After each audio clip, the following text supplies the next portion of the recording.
मारिया, केटी और जूली सॉन्ग के लिए अंबर ने सराय में साथ ही एक और खाली कोठरी ले ली थी। वो उस कोठरी में बैठी बातें कर रही थीं। रात गुजरती चली गई। जब आधी रात हुई तो लाश नाग ने ताक में जलते चिराग को फूंक मारकर बुझा दिया और चारपाई पर बिल्कुल सीधा लेट गया। कोठरी में घुप अंधेरा छा चुका था। उस अंधेरे में लाश नाग की पथराई हुई मुर्दा आंखें छत पर लगी थीं। कुछ देर वो टिकटिकी बांधे छत को तकता रहा। फिर उसने गहरा सांस भरा और आंखें बंद कर लीं। आंखें बंद करते ही उसका जिस्म बिल्कुल मुर्दा हो गया। दिल ने धड़कना बंद कर दिया और उसके मुर्दा जिस्म में से उसकी रूह का हैवला आहिस्ता आहिस्ता जिस्म से अलग होकर छत की तरफ उठा और फिर छत से निकल गया। लाश नाग की रूह का हैवला दिखाई नहीं दे रहा था। ये रूह तारीख रात की अंधेरी फिजाओं में उड़ती हुई शहर के खामोश मकानों के ऊपर से होती सीधी शहर के पुराने बाग वाली कदीम इमारत में पहुंच गई। ये वही इमारत थी जिसके तंग मेहराबी दरवाजे में से जूली सॉन्ग ने चिमगादड़ को निकलकर अपने ऊपर हमला करते देखा था। लाश नाग की रूह इमारत के खंडर में चली आई। उसने दरमियान में जो छोटा सा मीनार बना हुआ था उसके गिर्द 7 चक्कर लगाए और फिर मीनार को हाथ से छुआ। मीनार अपनी जगह से ऊपर उठ गया। उसके नीचे एक गहरा तारीख गड्ढा नमूदार हो गया। फिर उस गड्ढे में से 5 काली स्याह बड़ी बड़ी चिमगादड़ें फिड़फिड़ाती हुई बाहर निकलीं और एक चक्कर लगाकर लाश नाग की रूह के सामने दीवार के पास जमीन से चिमट कर बैठ गईं। 5 स्याह काली मनहूस चिमगादड़ों के जिस्म बुरी तरह हाँप रहे थे। लाश नाग ने चिमगादड़ों की जुबान में कहा, वक्त आ गया है कि अजीम गंडाब की ख्वाहिश पूरी हो और उसकी सल्तनत सारी जमीन और समुद्रों के अंदर तक फैल जाए। क्या तुम तैयार हो? 5 चमगादड़ों ने अपने हलक से बारीक और तेज सीटी जैसी आवाज निकालकर कहा, हम तैयार हैं।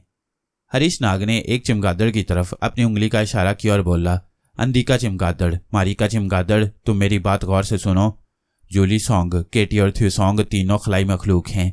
उनमें से जूली सॉन्ग के पास बड़ी जबरदस्त ताकत है। अगर जूली सॉन्ग का वार चल गया तो तुम में से कोई जिंदा नहीं बचेगा। अंधी का, तुम सबसे तजुर्बाकार और खूंखार चिमगादड़ हो। तुम्हारे पास काला तिलिस्म भी है। तुम जूली सॉन्ग को अपने कब्जे में करोगी। फिर लाश नाग ने मारिका चिमगादड़ की तरफ मुखातिब होकर कहा, मारिका चिमगादड़, तुम केटी और थ्यूसोंग को अपने काबू में करोगी। मारिया किसी को दिखाई नहीं देती। उसको और अंबर को अपने जाल में फंसाने की जिम्मेदारी मैं लेता हूँ। मारिया नजर नहीं आती, लेकिन जब मैं किसी एक चिमगादड़ का खून पी लूंगा तो फिर मारिया को गैबी हालत में भी देख सकूंगा। तब मैं आसानी से उसे काबू में कर लूंगा। इसके बाद लाश नाग ने एक तीसरी चिमगादड़ की तरफ इशारा किया और बोला, मुझे तुम्हारा खून पीना होगा, तुम मेरे करीब आ जाओ।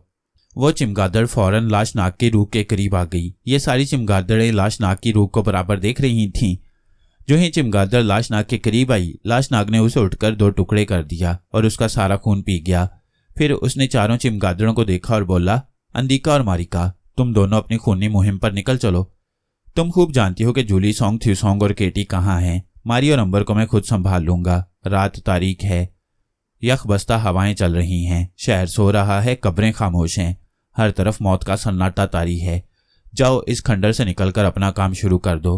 अंदिका और मारिका चिमगादड़ों ने अपने अपने हलक से तेज सीटियों की आवाजें निकाली और फिड़फिड़ाती हुई पुरानी इमारत से बाहर रात के अंधेरे में उड़ गईं।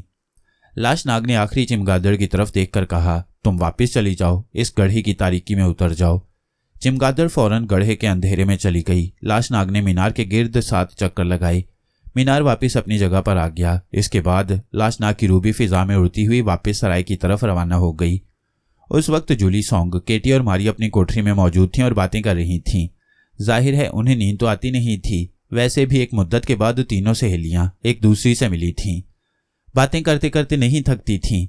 दूसरी कोठरी में थ्यूसोंग और अंबर बैठे गुफ्तगू कर रहे थे। लाश नाग की रूह जिस तरह अपनी कोठरी से निकल कर गई थी, उसी तरह वापस कोठरी में उतरकर लाश नाग के मुर्दा जिस्म में दाखिल हो गई। लाश नाग के दिल ने फिर से धड़कना शुरू कर दिया। उसने आंखें खोल दी। अब खतरनाक खेल शुरू होने वाला था। लाश नाग ने अपनी आंखें बंद कर लीं। दूसरी तरफ अंदिका और मारिका चिमगादड़ें सराय के ऊपर पहुंच चुकी थीं और अंधेरे में बगैर आवाज के साथ चक्कर लगा रही थीं। उनमें से मारिका चिमगादड़ ने गोता लगाया और सराय के बरामदे में ही उतरकर जमीन के साथ चिमट गई। थोड़ी देर तक मारिका चिमगादड़ जमीन से चिमटे सांस लेती और हाँफती रही। फिर अचानक उसने अंबर की शक्ल इख्तियार कर ली। अंबर फर्श के साथ चिमटा हुआ था। वो जल्दी से उठा और कोठरी में दाखिल होकर केटी से बोला, केटी जरा मेरे साथ आना, नाग तुमसे कोई बात करना चाहता है। वहां मारिया और जूली सॉन्ग भी मौजूद थीं। मारिया ने कहा, क्या बात करना चाहते हैं नाग भैया? अंबर ने मुस्कुराकर कहा, मेरा ख्याल है वो ईरान के बारे में केटी से मालूमात हासिल करना चाहता है। जूली सॉन्ग और मारिया हंसने लगीं और केटी अंबर उर्फ मारिका चिमगादड़ के साथ कोठरी से निकलकर लाश नाग की कोठरी की तरफ बढ़ी। अंबर ने कहा, वो कोठरी में नहीं है केटी। तो फिर कहाँ है वो इतनी रात गई? केटी ने ताज्जुब से पूछा। अंबर बोला, तुम जानती हो कि उसकी तबीयत कई रोज से अच्छी नहीं है। कहने लगा, मैं कुएं पर जाकर ठंडा पानी पीऊंगा। मैं उसे वहां ले गया, उसने पानी पिया, हम बातें करने लगे। बोला, केटी को बुलाओ, ईरान जाना है, उससे कुछ मालूमात लेना चाहता हूँ। केटी मुस्कुराने लगी। नाग पर जब से तिलिस्म का असर हुआ है उसकी कोई बात समझ में नहीं आती। भला आधी रात को कोई कुएं पर जाता है? चलो जरा उसके कान खींचती हूँ। अंबर उर्फ मारिका चमगादड़ केटी को साथ लेकर सराय से बाहर निकल आई। कुआं वहां से थोड़ी ही दूर सराय के करीब एक दरख्त के पास था। कुएं पर आकर केटी ने अंधेरे में इधर उधर देखा और बोली, अंबर भैया नाग कहाँ है? अंबर यानी मारिका चमगादड़ भी झूठ मूठ इधर उधर तकने लगी। बोली, यही मैं उसे छोड़कर गया था। मारिका चमगादड़ को अच्छी तरह मालूम था कि वो 10 मिनट से ज्यादा देर तक अंबर की शक्ल कायम नहीं रख सकती। 10 मिनट के बाद वह फिर चमगादड़ बन जाएगी। उसको जल्दी जल्दी अपने मंसूबे पर अमल करना था। चुनाचे वो कुएं में नीचे झांकने लगी। केटी ने पूछा, क्या नाग कुएं के अंदर है? मारिका चमगादड़ ने कहा, अरे वो तो नीचे उतर गया है। देखो देखो केटी, मुझे नाग तकलीफ में लगता है, वो डूब रहा है। केटी घबराकर कुएं के पास आ गई और आगे झुककर नीचे देखने लगी। जो ही वो आगे झुकी, अंबर उर्फ मारिका चमगादड़ ने उसे धक्का दे दिया। केटी धड़ाम से कुएं में जा गिरी। कुएं में गिरने के बाद उसकी कोई आवाज ना आई। वो बेहोश हो गई थी। क्योंकि कुएं में पानी नहीं बल्कि एक जहरीली गैस फैली हुई थी। उस गैस की तह के नीचे 12 बड़ी लाशों जैसे इंसानी छाई केटी के इंतजार में पहले से मौजूद थे। जो ही केटी जहरीली गैस के बादल से बेहोशी की हालत में निकलकर नीचे गिरी, उन्होंने झट उसे उठा लिया और लेकर कुएं के गार में घुस गई। 5 मिनट के बाद मारिका चमगादड़ अंबर से दोबारा चमगादड़ बन गई। उसने फिजा में उड़ान भरी और गोता लगाकर एक बार फिर सराय में आ गई। इस बार वो उस कोठरी के बाहर आकर जमीन के साथ चिमट गई जिसमें अंबर और थ्यूसोंग बैठे बातें कर रहे थे। अंबर और थ्यूसोंग चारपाइयों पर बैठे नाग की अलालत के बारे में गुफ्तगू कर रहे थे कि अचानक उन्हें बाहर एक औरत की दर्दनाक आवाज सुनाई दी। मेरी मदद करो, खुदा के लिए मेरी मदद करो। ये दर्दनाक आवाज सुनकर अंबर और थ्यूसोंग जल्दी से बाहर आ गए। बाहर रात का अंधेरा चारों तरफ छाया हुआ था। उन्हें कोई औरत नजर न आई। थ्यूसोंग बोला, ये आवाज कहाँ से आई थी? क्या तुमने भी आवाज सुनी थी? अंबर ने कहा, क्यों नहीं, किसी औरत की आवाज थी, वो मदद के लिए बुला रही थी। थ्यूसोंग बोला, मगर यहाँ तो कोई औरत नहीं है। वही आवाज फिर सुनाई दी, ये लोग मुझे मार डालेंगे, वो मुझे मार डालेंगे। अंबर मेरी मदद करो, सिर्फ तुम ही मुझे उन जालिमों से बचा सकती हो। अंबर ने पूछा, तुम कौन हो? औरत की दर्द भरी आवाज फिर सुनाई दी, वक्त जाया ना करो, तुमने देर कर दी तो मैं जिंदा ना बचूंगी। मेरे बच्चे यतीम हो जाएंगे। मैं सराय के बाहर कुएं में पड़ी हूं। मुझे 2 आदमी हलाक करना चाहते हैं। खुदा के लिए मेरी मदद करो। उस वक्त एक खास काले जादू की वजह से उनकी आवाजें कोई दूसरा शख्स नहीं सुन सकता था। अंबर ने थ्यूसोंग से कहा, तुम यहीं ठहरो, मैं कुएं पर उस औरत की मदद करने जाता हूं। मुझे कोई ऐसी दुखी औरत लगती है जिस पर किसी ने तिलिस्म कर रखा है। थ्यूसोंग ने कहा, मैं भी तुम्हारे साथ चलूंगा। तब औरत की पुरस्कार आवाज आई, हाँ थ्यूसोंग भाई, तुम भी साथ आओ। मैं जानती हूं तुम दोनों ही मेरी मदद कर सकोगे। जल्दी आओ, जल्दी आओ, ये लोग मुझे मारने वाले हैं। अंबर और थ्यूसोंग तेजी से भागकर सराय के बाहर वाले कुएं पर आ गए। वो झांक कर नीचे देखने लगे। औरत की आवाज फिर आई, अंबर और थ्यूसोंग जल्दी से कुएं में उतर आओ, मैं मरने वाली हूँ, मैं मरने वाली हूँ।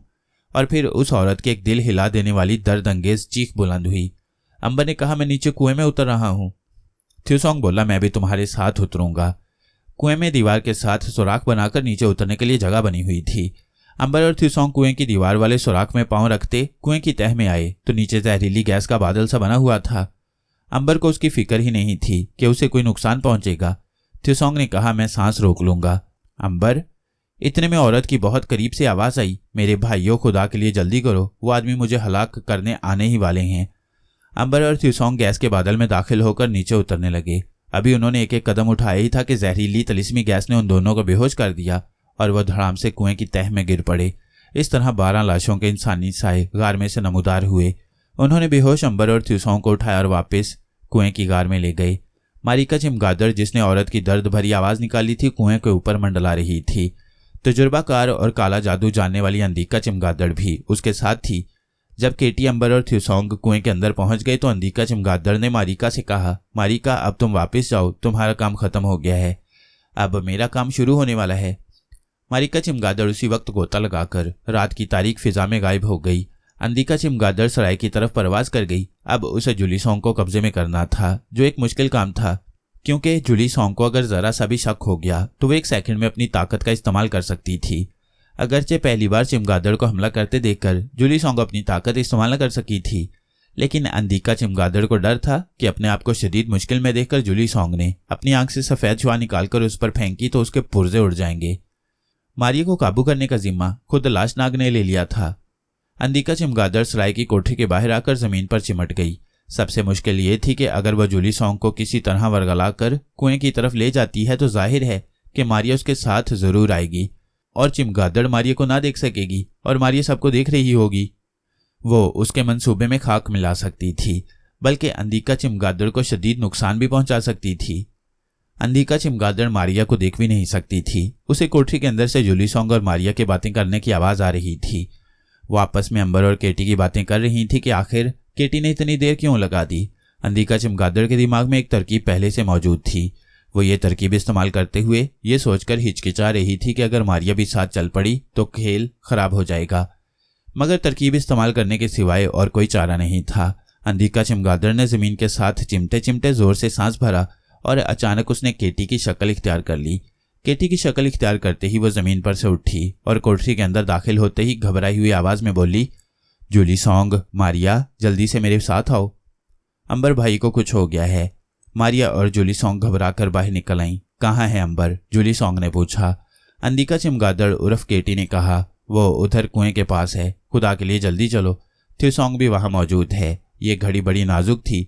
अंदिका चमगादड़ जानती थी कि तीसरी कोठरी में लाशनाग चारपाई पर लेटा ये सारी बातें सुन रहा है और वह जरूर उसकी मदद करेगा ताकि मारिया उसके साथ कुएं तक ना जाए। जूली सॉन्ग और मारिया कुएं की तरफ चले ही थे कि तीसरी कोठरी में से लाशनाग की आवाज बुलंद हुई, आह मारिया, मारिया, जल्दी से यहाँ आओ, यहाँ आओ। मारिया जाते जाते रुक गई और बोली, जूली तुम कुएं पर जाकर अंबर को देखो, मैं अभी आती हूँ। मुझे नाग बुला रहा है, खुदा जाने क्या बात है। जूली सॉन्ग ने कहा, तुम नाग की खबर लो, मैं अंबर की तरफ जाती हूँ। मारिया लाशनाग की कोठरी की तरफ और जूली सॉन्ग उर्फ अंदिका चमगादड़ के साथ कुएं की तरफ दौड़ी। कुएं पर अंधेरा ही अंधेरा था। जूली सॉन्ग ने पूछा, यहाँ तो अंबर और थ्यूसॉन्ग नहीं है केटी? केटी उर्फ अंदिका चमगादड़ ने कहा, मैं उन्हें यहीं छोड़ गई थी, अंबर बेहोश था। जूली सॉन्ग ने पूछा, मगर तुम और अंबर यहाँ क्यों आए थे? केटी उर्फ अंदिका चमगादड़ ने कहा, हम नाग भैया के पास गए थे। वह मुझसे ईरान के बारे में बातें पूछ रहा था कि उधर कुएं की तरफ से थ्यूसॉन्ग की आवाज आई। वो हमें बुला रहा था, मैं उधर को भागी। नाग भैया भी आना चाहता था, मैंने उसे आराम से लेटे रहने को कहा। यहाँ आकर देखा कि अंबर बेहोश पड़ा है और थ्यूसॉन्ग उसका सर दबा रहा है। उसने मुझे कहा कि जाकर फौरन मारिया और जूली सॉन्ग को बुला लाओ। जूली सॉन्ग इधर उधर देखने लगी, वो लोग कहाँ जा सकते हैं। फिर उसने अंबर और थ्यूसॉन्ग को आवाजें देनी शुरू कर दी। अचानक केटी बोली, जूली सॉन्ग इधर आओ, मुझे कुएं में से अंबर और थ्यूसॉन्ग की आवाजें आती सुनाई दे रही हैं। जूली सॉन्ग घबराकर कुएं की तरफ दौड़ी। भाई की मोहब्बत ने उसे बौखला दिया था। उसकी समझ में कुछ नहीं आ रहा था। उसे अपनी होश भी नहीं रही थी। केटी कुएं में झांक रही थी। उसने एक चीख मारी और चिल्लाई, जूली सॉन्ग, मैंने थ्यूसॉन्ग का हाथ नीचे धुंध से बाहर निकलते देखा है, मैं उसकी मदद को नीचे जा रही हूँ। उसने जानबूझकर अंबर की बजाय थ्यूसॉन्ग का नाम लिया था, क्योंकि थ्यूसॉन्ग जूली सॉन्ग का हकीकी भाई था और भाई के लिए बहनें कितनी परेशान होती हैं ये अंदिका जानती थी। वह थ्यूसॉन्ग का नाम लेकर जूली सॉन्ग के दिमाग को इतना परेशान कर देना चाहती थी कि वह हमला करना ही भूल जाए और वक्त आने पर वह अपना बचाव भी ना कर सके। केटी उर्फ अंदिका चमगादड़ ने कुएं में नीचे उतरना शुरू कर दिया। उसे कुएं में उतरता देखकर जूली सॉन्ग भला कब बाहर रह सकती थी। वो भी कुएं की दीवार के सुराखों में पांव रखती कुएं में उतरने लगी। नीचे जब जहरीली गैस की धुंध आई तो केटी ने कहा, थ्यूसॉन्ग और अंबर इस धुंध के नीचे हैं। हाय खुदा जाने उन पर क्या गुजर रही है, अब तो उनकी आवाजें भी नहीं आ रही। जूली सॉन्ग का दिल अपने भाई थ्यूसॉन्ग के लिए बेचैन हो गया था। केटी धुंध में उतर गई। उसको देखकर जूली सॉन्ग भी कुएं की जहरीली धुंध में उतर आई। जहरीली धुंध में आते ही जूली सॉन्ग को धक्का लगा और वह बेहोश होकर नीचे गिर पड़ी। जूली सॉन्ग नीचे कुएं की तह में गिर चुकी थी। वह बेहोश थी। इसी तरह कुएं की दीवार वाले गार से 12 लाशों के साए नमूदार हुए।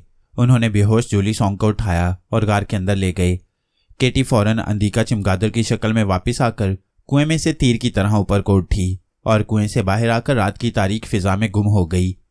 जूली सॉन्ग को नकली केटी के साथ रवाना करने के बाद मारिया तेजी से हरीश नाग की कोठरी में दाखिल हुई तो उसने देखा कि लाशनाग चारपाई से नीचे गिरा हुआ था।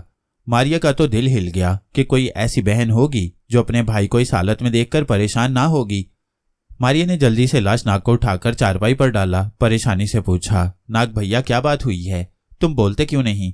लाश नाग की आंखें थोड़ी थोड़ी खुली थीं। वो पहली बार एक ऐसी औरत को देख रहा था जो गायब थी। उसने अपनी नजरें दूसरी तरफ कर लीं कि कहीं मारिया को ये शक न पड़ जाए कि नाग उसे देख रहा है।